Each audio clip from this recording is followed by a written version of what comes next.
Welcome back to The Lead. I'm Daniela Savares. Let's get started. Members of our community are speaking up about election season, the local post office, and the university's graduation plans to make sure that officials know where they stand. Elections are just around the corner. 187,714 Alachua County voters have received mail informing them that someone in their household is ineligible to cast a ballot.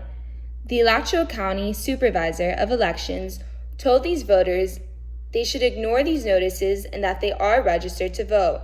TJ Pache, Alachua County's Office of Elections Outreach and Communications Manager, explained that this misleading mail may be coming from the Voter Participation Center and the Center for Voter Information. The centers are located in Washington, D.C., and often acquire data that states voters are not eligible to vote. Pache said that these data lists are not always up to date. Neither center had a comment regarding the situation.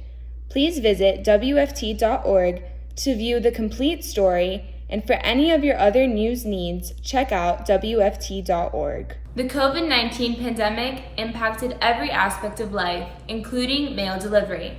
The Lead's Joe Colombo spoke to some people who rely on the U.S. Postal Service. According to USPS website, it experienced minor operational impacts in the United States. UF student Erin Cox says her experiences have been anything but minor. I've had trouble with 3 packages since I've been here. One, I waited for a month and it was supposed to be here in 2 weeks, and then it said it was delivered and I just never got it. The other one, they said that they dropped it off and then I couldn't find it, and then they ended up giving it to the wrong apartment building. And then the other one was with my actual mail-in ballot. They said that they had sent it, but I never got it. Cox says these mail mishaps lowered her confidence in mail-in voting, which she uses as an out-of-state student from New Jersey.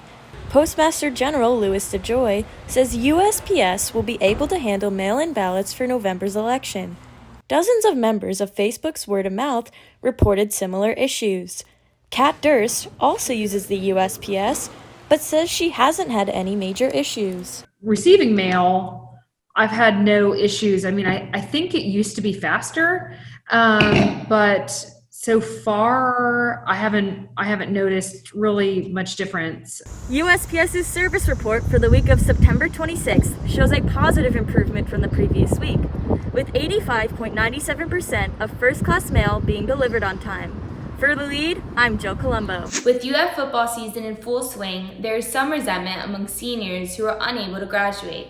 WFT's Violet Cumber-Weiland takes a closer look at these frustrations. While many college seniors were hoping things may be normal enough to graduate this semester, UF recently made the decision to move all graduation ceremonies online.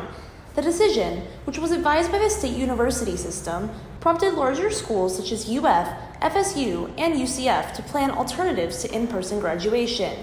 For UF senior Janie Ross, this news was somewhat disappointing.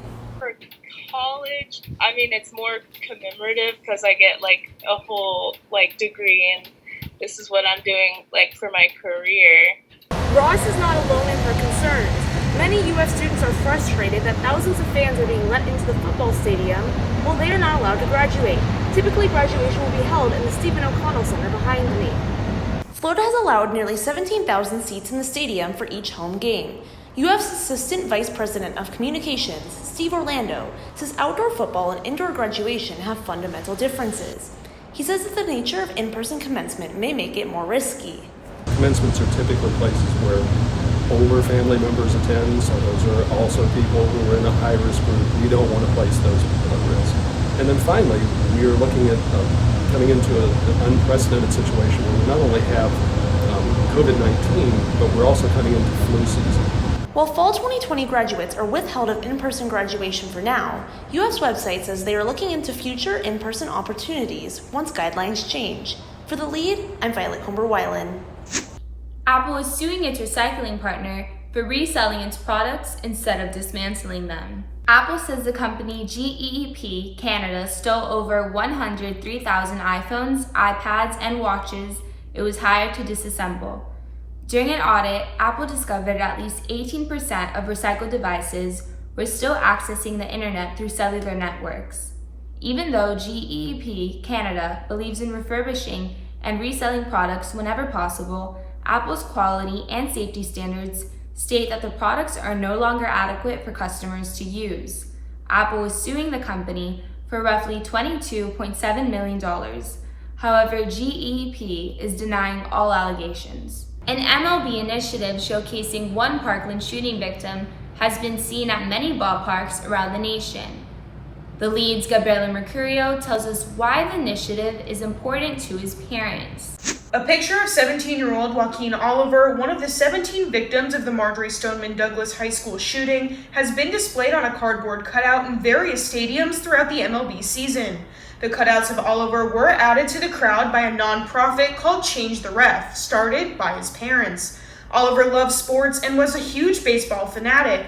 His parents hope the cutout will raise awareness about mass shootings and bring an end to gun violence. The initiative is called 83 Strikes and No Outs, since there have been 83 additional school shootings and 0 changes to federal gun laws since the MSD shooting in 2018. For The Lead, I'm Gabriela Mercurio.